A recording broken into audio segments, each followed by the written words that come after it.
우리가 그동안 웨스트민스터 대교리 문답 1번부터 5번까지 했죠. 그 중에서 3번부터 5번까지가 성경에 관한 문답 내용이었습니다. 근데 조금 더 보충하고자 시간에는 웨스트민스터 신앙고백 챕터 1, 1장 성경에 관하여 부분을 좀 살펴보겠습니다.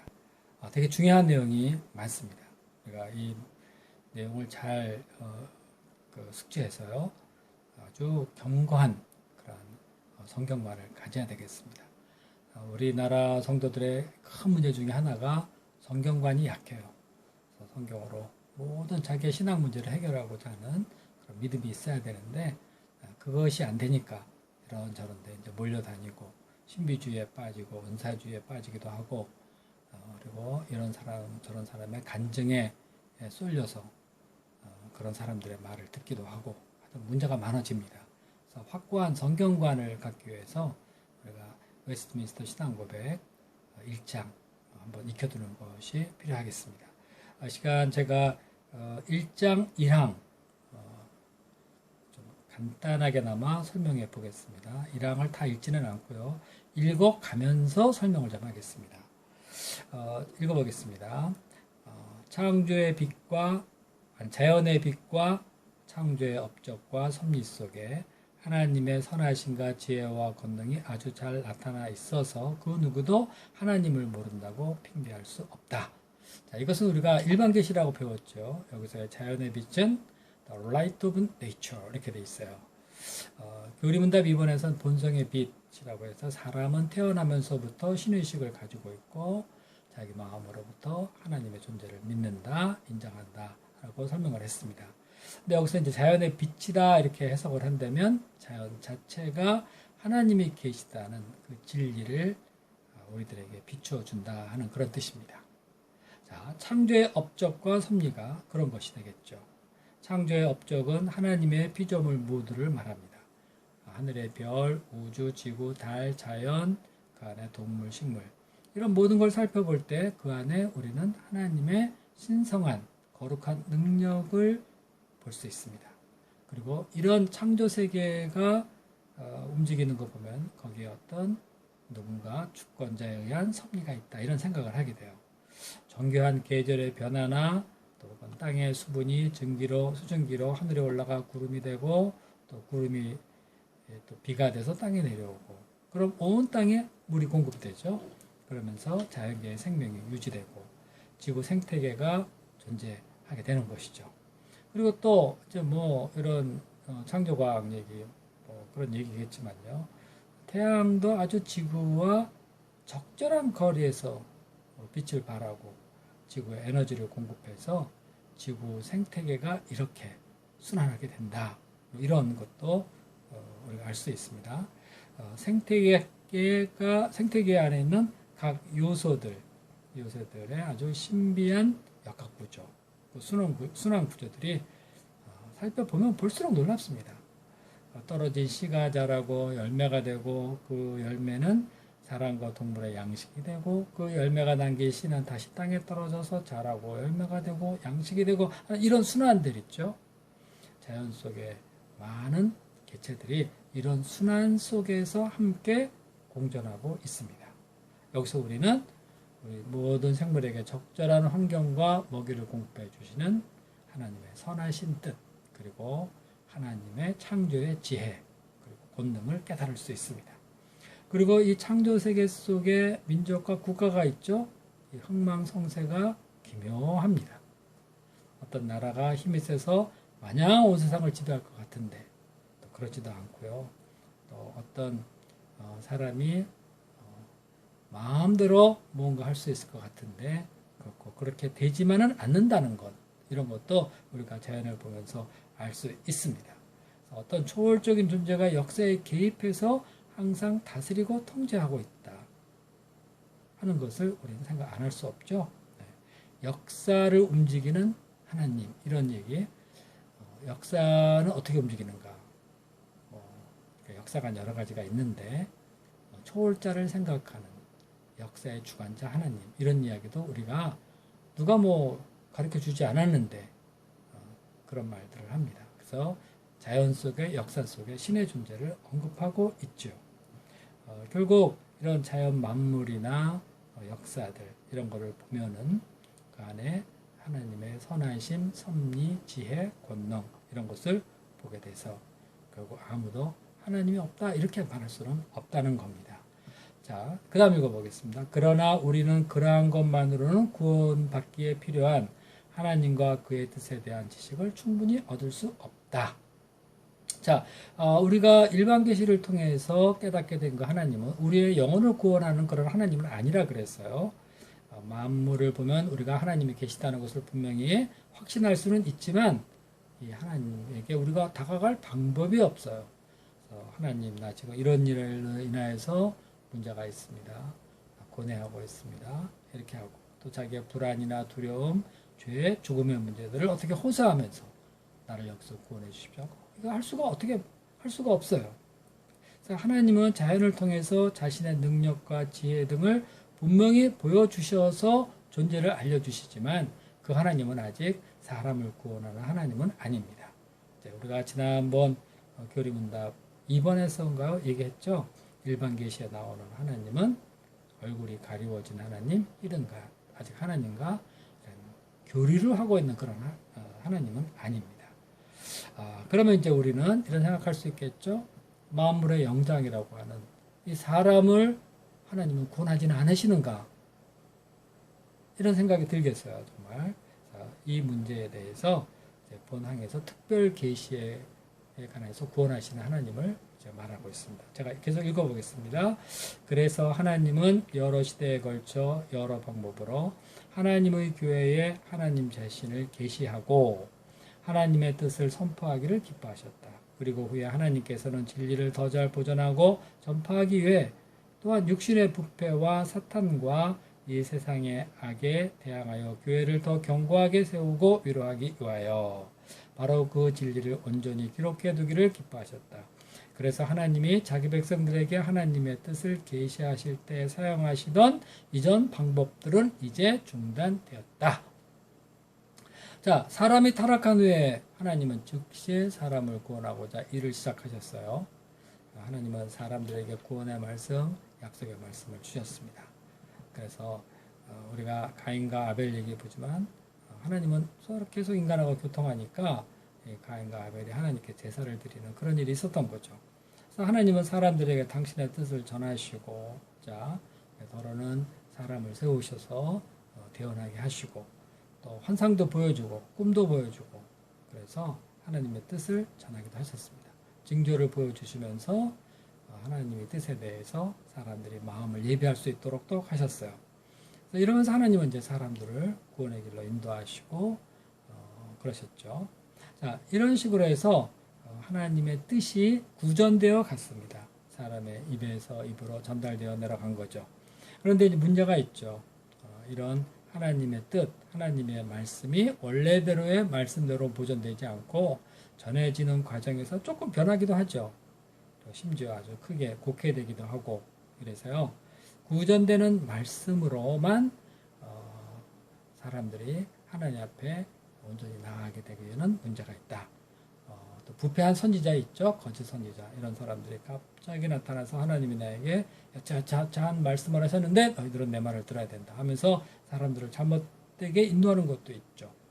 또 거짓 선지자들이 또 세상에 아첨하고 또 물질을 탐하면서 권세자들 듣기 좋은 거짓 예언도 하고 그러면서 바른 예언을 하는 사람을 핍박하기도 하고 이제 그렇습니다. 성경에 나와 있죠, 그죠? 네. 그리고 저마다 또 사람들이 자기 꿈속에서 자기 하나님으로부터 계시받았다, 환상을 봤다 이렇게 말하면요, 그런 말 들으면 사람이 좀 뭐라 그럴까요? 그런 말 들으면 그래 하고 우리가 하나님 그러시려나 보나 이런 생각이 들죠. 응? 하나님이 꿈에 어제 당신에게 이러이러한 것이 있다 그러셨어요. 그럼 듣는 사람이 어때요? 그 말에 사로잡히게 돼요. 정말 그럴까 하면서도 그걸 마음에 두게 됩니다. 자, 어떻게 되죠? 그런 말이 계속 벌어지면 사람들이 하나님의 말씀보다 그런 데에 더 관심을 갖게 되고 내가 이제 어떻게 될 것인가 계속 물어봐요. 그런 사람한테. 따라다니는 거예요. 그러다 보면요. 그러다 보니까 자연히 교회 공동체 안에 믿는 사람들 간에 분열이 일어나는 거죠. 저마다 다른 소리를 하면서 사람을 이끄니까요. 그러면서 교회가 흐트러지고 사탄이 역사하고 이단도 발생하고 이러는 겁니다. 그 세상에 이런저런 종교 만행이 생긴 이유가 바로 그런 거예요. 자, 그래서 하나님은 교회를 더 견고하게 하려고 또 고난과 고통 중에 있는 성도들에게 분명한 위로의 말씀을 전해주시기 위해서 하나님이 하신 말씀 또 사람들을 구원하기 위한 이 진리의 말씀 이것을 선지자나 사도들을 통해서 이제는 어떻게 하겠어요? 온전히 기록하게 하셨습니다. 이 온전히 기록하게 하였다 이 말이요. 부족함 없이 완성된 내용으로 진리를 기록했다 이런 말입니다. 그래서 이제 사도와 선지자들을 통해서 하나님의 말씀이 기록된 형태로 남게 되었는데 이게 바로 성경인 거죠. 그래서 이 기록된 말씀을 통해서 이제 하나님의 뜻이 정확하게 후대에 전달되게 되었습니다. 그래서 이제 교회는요, 이런 기록된 하나님 말씀으로 예배를 드리고 또 진리를 배울 수 있게 되었고, 우리가 어떻게 살아야 되는가 깨닫고 방향도 잡을 수 있고 그렇게 되었습니다. 그리고 이렇게 기록된 말씀이 있음으로 인해서요, 사람들 누구의 생각이나 시대의 변천에 그 기록된 말씀, 그 내용이 변하지 않고 그대로 남아있겠죠. 바로 그것이 중요한 겁니다. 그래서요, 이런 말 한가요? 지금 제가 읽은 데에서 하나님이 백성이 하신 말씀은 다 기록되었기 때문에 이전에 하나님이 자기의 뜻을 하실 때 사용하던 방법들은 다 중단하셨다. 이런 방법은 다 중단되었다. 하나님께서 사람들에게 주실 말씀은 다 주었다. 성경으로. 바로 이제 이것이 성경이 우리 가운데 존재하게 된 이유입니다. 그런 만큼 성경은 우리 신앙과 삶의 완성된 규범이고 우리는 이것을 신봉하면서 듣고 배우고 따라가야 되는 거죠. 또 성경을 공부를 열심히 해야 되는 이유가 바로 여기 있습니다. 자, 그런데요, 이제 우리가 또 하나 생각할 것은 이럼에도 불구하고 우리 주변에는 여전히 자기가 계시를 받았다, 환상을 봤다 하는 사람이 있다는 것입니다. 천국과 지옥을 갔다 왔다는 사람이 간증을 해요. 그러면은 그 사람이 어때요? 나보다 나아 보이고 그 사람이 무슨 말 하면은 그 사람 성경 말씀보다 그 사람 말을 더 믿으려고 하는 그런 마음이 우리 가운데 생기죠. 왜냐하면 천국과 지옥 갔다 왔다는 사람이 그러니까 나보다 뭔가 영적 권위가 더 있는 것 같다는 생각이 들기 때문에 그러는 거예요. 각종 환상 이야기, 예언 이야기에 우리 성도들이 귀를 쏠깃해 하는 이유가 바로 거기에 있습니다. 그런데 이런 천국과 지옥 얘기 들어보면요, 좀 황당한 게 되게 많이 있어요. 우리가 이제 이것을 성경으로 잘 판단해야 돼요. 저는요, 천국과 지옥 갔다 왔다는 사람의 간증을 몇 번 들어봤는데요. 그 얘기가 한결같죠. 마귀가 지옥에서 왕노릇을 하고 있어요. 그래서 사람들을 괴롭히는 일을 뭐 하고 있답니다. 근데 좀 이상하지 않아요? 성경에 보면은 지옥은 마귀가 심판받는 곳이에요. 그런데 거기가 마귀가 왕노릇하고 심판 권세를 누리고 있다니. 아니, 마귀가 정말 제 세상 만난 거예요. 아니, 아무리 봐도 좀 잘못된 것 같습니다. 우리 주변에는 뭐 이상한 예화도 많아요. 지옥에 갔더니 마귀가 자기 쪼개를 데리고 회의를 하고 있었다. 이 지옥이 그렇게 마귀가 한가하게 회의하고 있을 때가 아닌데 하나님의 무서운 심판을 받아야 될 텐데 뭐 하여튼 그런 얘기를 뭐 이렇게 막 만들기도 해요. 어쨌든요, 이런 것은 맞지 않습니다. 그리고 이런 것을 또 이런 천국과 지옥 갔다 온 사람들이 마지막에 하는 얘기는 너는 형제들에게 가서 네가 본 것을 알려라 하고 예수님이 말했다 그래요. 또 이 사람은 또 예수님이 말했다. 자기가 환상 속에서 본 예수님이 말하라 그랬으니까 하기는 하는데 과연 이것이 맞는가? 우리가 성경을 진리의 말씀으로 믿는다면 비추어 봐야 돼요. 과연 맞는지. 근데 성경에 부자와 나사로 이야기했죠. 지옥에 있는 부자가 막 고통을 하면서 아브라함에게 아버지요, 너무 괴롭습니다. 나를 건져 주십시오 하는데 너는 안 돼. 너는 이 세상에 살면서 잘 누렸잖아. 뭐 이러니까 이 부자가 그러면 내가 세상에 있는 형제 5명에게 가서 지옥이 정말 있다고 증언하고 돌아오게 해달라고 그렇게 간청을 해요. 그러니까 아브라함이 이렇게 말하죠. 그들에게는 모세와 선지자들이 있으니 그들에게 들을지니라. 네 말 필요 없다. 모세와 선지자의 글 있다 그랬잖아요. 성경을 읽으면 되는 것이다 하고 말을 해요. 그래도 이 부자가 자기가 제발 직접 가서 간증하게 해달라고 그래요. 그러니까 아브라함이 또 말하죠. 모세와 선지자들에게 듣지 아니하면 비록 죽은 자 가운데서 살아나는 자가 있을지라도 권함을 받지 않을 것이다. 이렇게 얘기를 해요. 그러니까 지옥에서 고생을 했었다고 네가 나가서 형제 5명을 붙들고 아주 간절하게 간청을 해 하나님 말씀 듣고 잘 살아라 이렇게 말한다고 해서 듣는 게 아니라는 거예요. 모세와 선지자의 말을 듣지 않으면, 한마디로 말해서 성경 말씀을 듣고 믿지 않으면 아무리 누가 어디를 갔다 왔다 간증해도 안 믿을 사람 안 믿는다는 겁니다. 중요한 건 뭐예요? 말씀으로 하라는 거예요. 말씀이 있으니까 이 말씀으로 우리가 사람들에게 가서 전도하고 그러라는 것이죠. 네. 자, 결국 예수님은요.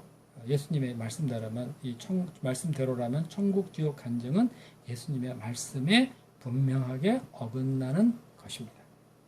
신사도 운동이라는 거 있죠. 이것도요.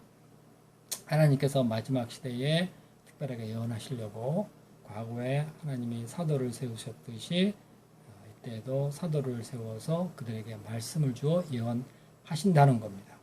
자, 하나님이 우리에게 성경을 주시고 이제 계시를 끝냈다 그랬는데 신사도 운동하는 사람은 아니다. 지금도 하나님이 말씀하신다 해서 너가 하나님의 말씀을 받았다. 내가 하나님의 말씀을 받았다. 이 시대에 대한 경고의 말이다. 그러니까 들어야 한다. 이런 식으로 이야기를 해요. 그러니까 이런 사람들이 또 결국 하나님이 내게 이런 말 했다 그러니까 어떻게 되죠? 일반 성도들은 귀가 쏠깃하고 안 들으면 안 될 것 같은 그런 두려움에 빠져요. 이런 말씀 제가 드리면은 그런데 빠지냐 이러지만 그러지 않아요. 뭐 흔한 점쟁이가 와가지고 당신 미래는 이렇게 될 겁니다 하면 그게 우리 마음에 남잖아요.